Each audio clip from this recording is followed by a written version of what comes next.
భారతదేశంలో దొరికే ఎరువులు, రసాయనాలు, ఇతర పదార్థాలతో కలిపి బాంబులు తయారు చేసి భారతదేశంలో పేలుళ్లు సృష్టించడం. ఇది ఇదివరకు విదేశాల నుంచి తెచ్చి చేసే పేలుళ్ల నుంచి ఇప్పుడు కొత్త మోడల్. ఇలాంటి వాళ్ళని మొన్న ఈ మధ్యన గుజరాత్‌లో అరెస్ట్ చేశారు. వాళ్ళ దగ్గర నుండి వచ్చిన ఇన్ఫర్మేషన్ మేరకు గుజరాత్ యాంటీ టెర్రరిస్ట్ స్క్వాడ్ వాళ్ళు తాజాగా ఇంకొక 5గురిని అరెస్ట్ చేశారు. పాకిస్తాన్‌కి సంబంధించిన జైషే మహమ్మద్ టెర్రర్ మాడ్యూల్‌కి సంబంధించినటువంటి వాళ్ళు. వీళ్ళు బాంబుని తయారు చేయడంలో సిద్ధహస్తులు. బాంబులు తయారు చేసే మెటీరియల్ కూడా స్వాధీనం చేసుకున్నారు.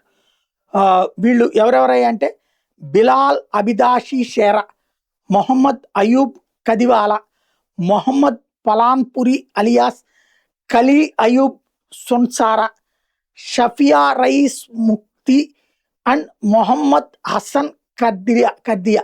ఈ 5గురు కూడా కాందియాల్ గ్రామంలో పఠాన్ జిల్లాలో ఒకళ్ళకొకళ్ళు జాగ్రత్తగా ప్లాన్ చేస్తున్నారు. Pakistan based Jaishe Mohammed terror module తరపున పనిచేస్తున్నారు.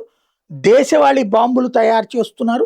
దేశంలో అల్లకల్లోలానికి ప్లాన్ చేస్తున్న వీళ్ళని ఇప్పుడు అరెస్ట్ చేశారు.